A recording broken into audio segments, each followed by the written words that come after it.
Qala al-musannif rahimallahu ta'ala wa nafa'ana bihi wa bi'ulubihi fid daraini amin ya rabbal alamin. Kita akan memasuki yang kedua. Air yang kedua adalah mutahhirun makruhun wa huwa ma'ul musammas. Air yang kedua itu adalah air ini suci. Mutahhirun kemudian juga air ini dapat menyucikan, dapat digunakan untuk berwudu, dapat digunakan untuk mandi, dapat digunakan untuk menyuci air ini. Makruhun, tapi air ini makruh. Air ini benci untuk digunakan. Wa huwal ma'ul musammas. Maka air yang kedua ini adalah air musammas, air yang terjemur matahari. Imam Al-Hisni mengatakan air ini wa huwa tahirun fin nafsihi. Air ini suci. Kalau dilihat oleh pandangan mata kita, air ini sesungguhnya air suci. Kita lihat dari jauh itu air itu. Air ini sebenarnya air suci. Mengapa dia suci? Lam yalqa najasatan. Karena air ini belum tercampur di dalamnya itu najis atau belum terkena najis. Secara kasat mata dari jauh air ini suci. Wa mutahhirun, air ini juga dapat menyucikan. Ay yarfa'ul hadasu wa yazilun najas. Dapat mengangkat hadas, kemudian dapat juga menghilangkan najis. Sehingga kata Imam Al-Hisni mengatakan apa? Li baqa'a itlaq ismul ma'al alai, sehingga dia tetap disebut dengan air mutlak. Hanya saja masalahnya itu apa?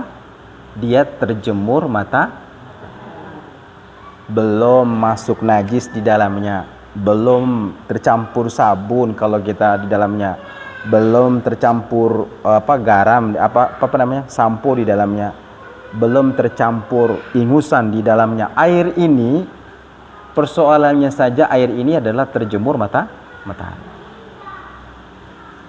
Pernah kejadian begitu, Bu? Di rumah ada air yang terjemur matahari, pernah?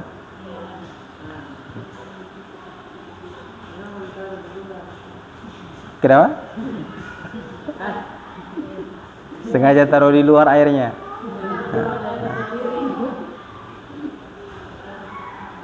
Lalu Imam Al-Hisni mengatakan apa? Wahal yukrahu, apakah air ini makruh? Apakah air ini makruh? Fihi khilaf. Beliau mengatakan di sini ada terjadi perbedaan pandangan para ulama. Ada yang mengatakan bahwa air yang terjemur matahari ini adalah makruh secara mutlak. Tidak bisa digunakan untuk bersuci, membersihkan hadas dan menghilangkan najis, tidak bisa. Ada juga yang mengatakan air musammas, air yang terjemur matahari ini adalah dia tidak makruh mutlak. Disebut dengan makruh tanzi, yang tidak mendekati keharaman. Artinya dia bilang masih bisa digunakan air ini untuk bersuci. Yang pertama, al-asaha inda Rafi'i, pendapat yang kuat itu disampaikan oleh Imam Ar-Rafi'i, annahu yukrahu wa huwa jazumu bihi al-musannif. Imam Ar-Rafi'i itu mengatakan bahwa air yang terjemur matahari ini makruh. Dan juga ditetapkan oleh Imam Abu Suja, pengarang daripada matan-matan kitab Kifayatul Akhyar ini, mengatakan bahwa air yang terjemur matahari itu adalah makruh.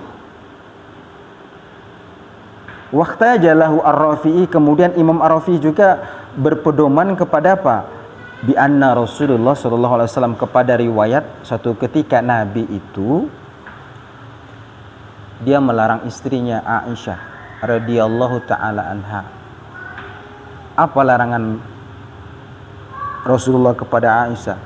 Naha Aisyah radhiyallahu taala anha anil musammas. Rasulullah SAW itu melarang istrinya Aisyah untuk apa? Menggunakan air musammas yang terjemur matahari. Kemudian apa? Nabi itu melarang istrinya untuk apa? Nabi itu menjelaskan innahu yurisul baros. Nabi itu melarang Aisyah untuk menggunakan air yang terjemur matahari ini karena Rasulullah menjelaskan apa? Innahu, sesungguhnya air musammas itu kata Nabi apa? Yurisul baros. Di dalam air yang terjemur matahari kata Nabi sallallahu alaihi wasallam itu sudah tercemari, kalau itu digunakan berakibat apa? Dia akan menderita penyakit lepra, baros ataupun kusta. Kata Nabi. Kemudian juga Imam Rafi'i juga berhujah pada hadis yang lainnya. Hadis yang kedua itu apa? Wa an Ibnu Abbas radhiyallahu anhuma anna Rasulullah sallallahu alaihi wasallam. Hadis yang kedua, dari riwayat yang kedua dari Ibnu Abbas radhiyallahu anhuma, bahwasanya Nabi sallallahu alaihi wasallam itu bersabda, "Man ightasala, barang siapa yang mandi," kata Rasulullah. Barang siapa mandi kata Rasulullah, bima'in musammas, dengan menggunakan air yang terjemur matahari, apa kata Nabi? Fa asabahu wadah. Maka kata Nabi apa? Kalau orang yang mandi menggunakan air yang terjemur matahari, maka akibatnya dia akan terkena penyakit kusta ataupun lepra. Fala yalumanna ila nafsahu. Nabi mengatakan apa? Maka dia tidak boleh menyalahkan siapapun kecuali dirinya. Kenapa? Dia yang ambil itu air kemudian dia menggunakan untuk mandi. Kemudian wa karihahu Umar radhiyallahu taala anhu, kemudian Umar itu memakruhkan itu. Kata Umar, innahu yurisul baros. Air yang terjemur matahari itu di dalamnya itu apa? Yurisul baros. Tercemar penyakit kusta ataupun penyakit lepra. Sehingga apa? Fa'ala hadza innama yukrahul musammas bi syartain. Maka akibat sebab ada halangan inilah, karena di dalam air ini orang yang menggunakan bisa saja nanti dia akan terkena kusta ataupun lepra. Akibat ada halangan inilah sehingga Imam Al-Hisni itu memberikan syarat.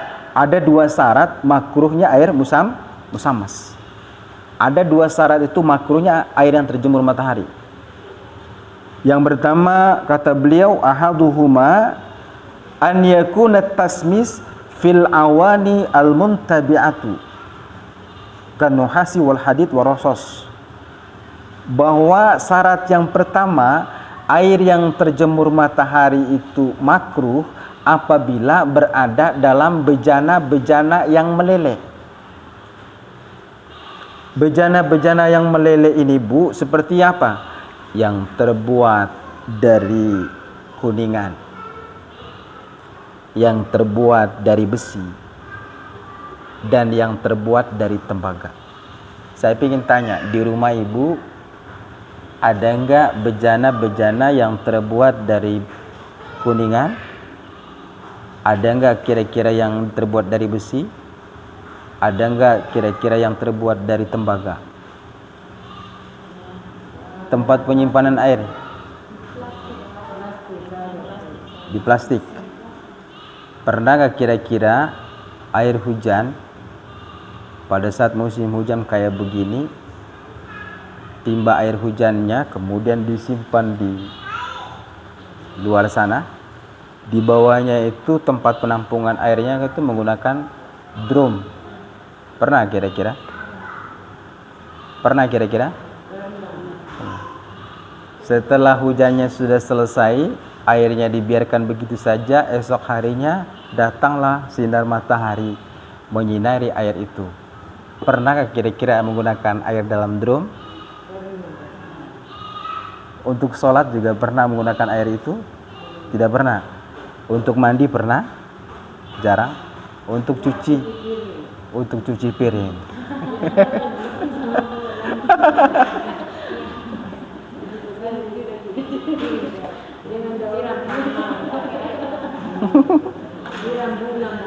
Singa bunga-bunga ya. Tapi untuk mandi, untuk cuci pakaian tidak pernah. Nah, syarat yang pertama makruhnya apabila air itu berada dalam bejana yang meleleh yang terbuat dari kuningan, besi dan tembaga. Itu makruh. Makruh digunakan air itu kalau dia terjemur matahari. Makruh. Syarat yang pertama oleh Imam Al-Hisni itu.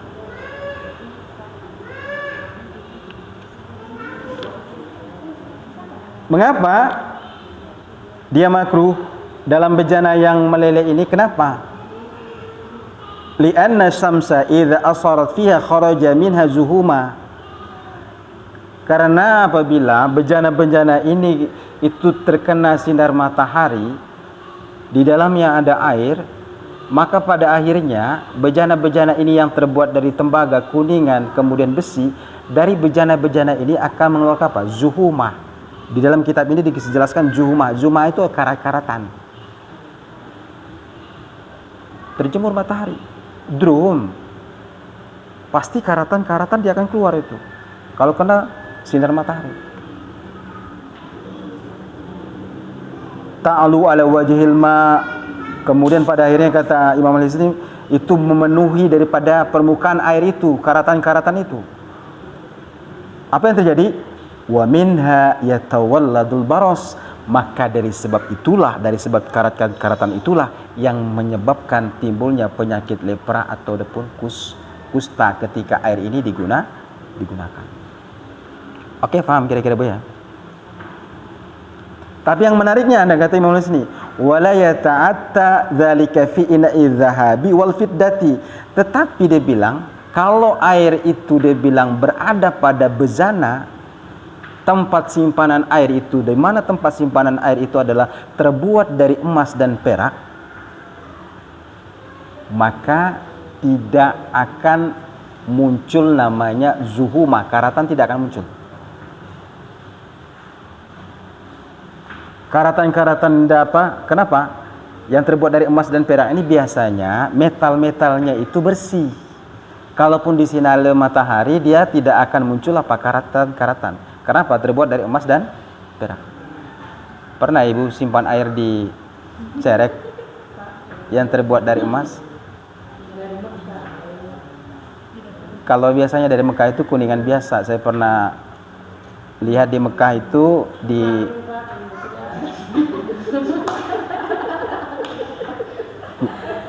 ayo Mi, kuningan imitasi kalau dari Mekah itu. Tapi yang asli nih, pernah nggak?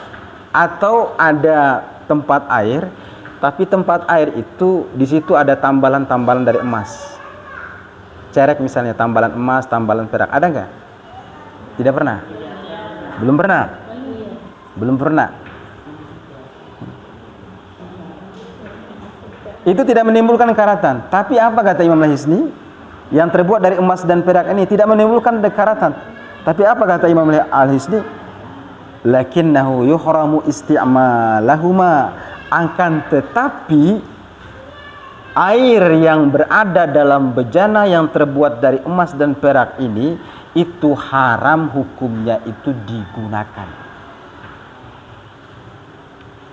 Makanya jangan sekali-sekali Bu, emas benaran itu dia punya cereknya, kita simpan air di situ digunakan untuk minum, itu haram. Yuhramu isti'malahuma, haram untuk menggunakan air yang berasal dari bejana yang terbuat dari emas dan perak. Tapi bagaimana kalau gini Ustaz, itu emasnya sengaja disimpankan dalam cerek? Ada nggak yang begitu? Emasnya itu sengaja disimpan dalam cerek, ada isi airnya. Jangan sampai. Tapi yang jelas, kalau air itu dalam bejana yang terbuat dari emas dan perak, haram hukumnya untuk digunakan. Bagaimana kalau begini, Ustaz? Walau sabal ma'al musammas min ina'i dhahabi wal fiddati fi ina'i mubahin la yukrah. Seandainya air yang dari bejana emas dan perak ini tadi itu dituang ke dalam bejana yang terbuat dari tanah liat ataupun dari dari ember yang biasa, itu tidak la yukrah, tidak makruh. Paham kira-kira saya ngomongnya? Ambil itu air dari emas, bejana dan perak, kita tuangkan, dialihkan ke tempat air yang biasa, yang bukan terbuat dari emas dan perak, yang sering kita gunakan ember-ember di rumah itu, kita tuangkan, kemudian digunakan itu air, la yukrahu, tidak makruh. Tapi kalau sengaja kita ambil dari bejana yang terbuat dari emas dan perak, maka itu apa? Makruh, bahkan haram untuk digunakan. Oke? Paham kira-kira Bu ya? Itu syarat yang pertama, bahwa makruhnya air musammas ini yang terjemur matahari apabila berada dalam bejana yang meleleh yang terbuat dari kuningan, besi dan tembaga. Syarat yang kedua, air musammas ini akan makruh an yaqa'a at-tasmisu fil biladi asyadidah al-hararah. Ayaqa tasmisu fil biladi asyadidatu al-hararah. Apabila dia terjemur pada negeri atau pada suatu wilayah di mana wilayah itu sangat panas. Misalnya seperti negara-negara Arab itu. Ibu sudah pernah ke haji, umroh, itu pasti lihatlah bagaimana kondisi Arab. Jarang kita temukan pohon. Walaupun di Arab itu yang ada itu pohon-pohon apa? Pohon-pohon kurma. Dengan pohon-pohon sahabi. Pohon-pohon sahabi itu yang pendek, dia tetap hijau walaupun air itu tidak ada. Yang sering dimakan daunnya itu oleh unta. Selain pohon-pohon ini di Jazirah Arab itu tidak ada, terutama di Madinah dan Mekah tidak ada. Kalau kita misalnya dari Madinah ke Mekah, sepanjang jalan itu kondisi dia punya keadaan itu kering, batu-batuan. Maka daerah seperti ini adalah daerah yang sangat panas. Makruh itu. Terjemur pada daerah yang sangat panas begini makruh. Dunal baridah wal mu'tadilah. Tapi dia tidak makruh kalau air itu terjemur pada wilayah atau daerah yang dingin. Wal mu'tadilah, ataupun yang wilayah itu, negara itu musimnya apa? Musim tropis. Seperti kita, Indonesia ini kan ada musim panas, ada musim hujan. Dia tidak terlalu panas, tidak terlalu dingin, dia seimbang. Maka pada wilayah yang dingin dan wilayah yang tropis, yang udara panas dan dinginnya itu seimbang, itu tidak makruh. Mengapa? Kata beliau, fa inna ta'thira samsu fiha dhaifun. Karena pada daerah-daerah yang dingin dan daerah tropis ini, pancaran sinar mataharinya itu lemah. Pancaran sinar mataharinya itu lemah. Jadi dua itu tadi. Satu, makruhnya air musammas yang terjemur matahari ini apabila berada pada daerah yang panas. Yang kedua, dia terjemur berada pada bejana-bejana yang meleleh, seperti yang terbuat dari tembaga, besi, dan kuningan. Kalau memenuhi syarat dua ini, atau salah satu syarat ini terpenuhi, maka air itu musammas itu makruh untuk digunakan. Itu pendapat yang pertama. Kemudian pendapat yang kedua, wakila innal musammas la yukrahu mutlakan, bahwa air yang terjemur matahari ini tidak makruh secara mutlak. Kalau tadi itu adalah makruh secara mutlak dengan dua syarat. Pendapat yang kedua ini mengatakan bahwasanya air musammas itu la yukrahu mutlakan, dia tidak makruh secara mutlak. Wa'azahu ar-Rafi'i, Imam Ar-Rafi'i itu mengatakan, menisbabkan ila a'immati salasa. Imam Ar-Rafi'i itu menisbatkan kepada 3 imam kecuali Imam Asy-Syafi'i. Qala An-Nawawi fi Ziyadati Rawdah, dikatakan oleh Imam An-Nawawi dalam Ziyadati Rawdah, kitab Ziyadati Rawdah, wa huwa rajihun min haitsud dalil huwa madhhabu aksarul ulama wa laisa li karahiyatud dalil li'tamad. Dikatakan oleh Imam An-Nawawi, ini pendapat yang roji, pendapat yang kuat. Dia tidak makruh mutlak. Dari sisi dalilnya, menurut Imam Nawawi mengatakan bahwa ini pendapat mayoritas ulama, bahwa air yang terjemur matahari ini tidak akan makruh secara mutlak. Wa laysa li karahiyati dalilul yu'tamad. Kenapa? Tidak terdapat argumen yang kuat, kata Imam An-Nawawi. Tidak ada dalil di mana argumen itu cukup kuat bahwa air ini adalah, air musammas ini air yang makruh secara mutlak. Tapi beliau mengatakan bahwa air ini adalah air yang makruh tidak mutlak. Wa idza qulna bi karahati wa hiya karahatu tanzi. Kalaupun kita menyebut bahwa air yang terjemur matahari ini adalah makruh, maka dia katakan oleh Imam An-Nawawi mengatakan apa? Tapi dikatakan Imam An-Nawawi bahwa dia adalah makruh tanzi. Makruh tanzi itu adalah makruh yang tidak mendekati keharaman. La tamna'u sihatun at-tahara, itu tidak membatalkan keabsahan daripada sucinya air itu ketika kita gunakan. Tidak membatalkan. Misalnya untuk wudu itu tidak batal, untuk digunakan untuk menyuci pakaian itu tidak batal, untuk kita cebok itu tidak membatalkan kepada sucinya kita membersihkan hadas kecil maupun hadas besar ataupun najis. Atau misalnya ada kotoran kita bersihkan dengan air itu, maka itu tidak makruh secara mutlak, itu sah. Tetapi di sini dikatakan makruhnya itu hanya beberapa bagian saja. Satu, kata beliau, wa yukhtasu isti'malahu bil badan. Jadi makruhnya air musammas itu apabila digunakan di badan. Kita mandi menggunakan air yang terjemur matahari itu makruh. Tapi tidak seluruhnya. Itu dimaksud makruh tanzi. Paham kira-kira, Bu? Paham kira-kira? Makruh tanzi? Paham? Jadi makruh tanzi itu yang makruh yang tidak mendekati keharaman. Maksudnya dia tidak akan menghalangi sahnya daripada bersuci itu sendiri. Misalnya kita gunakan untuk menyuci pakaian, maka boleh air yang terjemur matahari. Kita gunakan untuk cebok, maka itu bersih, tidak makruh. Kita gunakan untuk membersihkan najis, kotoran ayam atau tai apa saja, itu tidak makruh.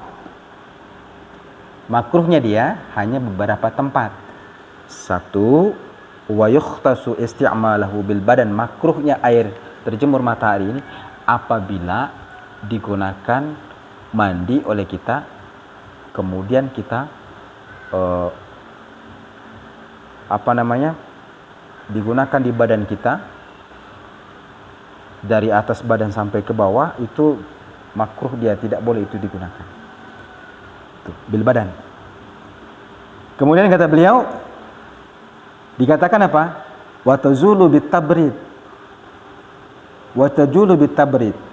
Wa tajulu bitabrid ini, kalau misalnya air itu berada dalam drun, siang harinya air itu panas, pada saat panas ini makruh itu digunakan untuk wudu, untuk bersuci. Tapi kalau ketika sore hari sudah tidak ada sinar matahari, airnya dingin, boleh itu digunakan untuk wudu, untuk bersuci. Artinya apa? Ketika air yang terjemur matahari ini itu didinginkan airnya, maka hilanglah kemakruhannya. Paham kira-kira, Bu ya? Satu, makruhnya digunakan di badan. Tapi kalau untuk wudu, untuk hadas yang lainnya tidak. Atau membersihkan najis tidak. Yang kedua, makruhnya itu pada saat dia panas. Kalau didinginkan, sore hari dia sudah dingin, digunakan untuk bersuci, maka hilang makruhnya. Kemudian yang ketiga, kata beliau, kita juga lihat dia bilang wasalitsu yuraji'u al-atba wallahi a'lam intaha. Yang ketiga adalah kita lihat dari sudut pandang kesehatan.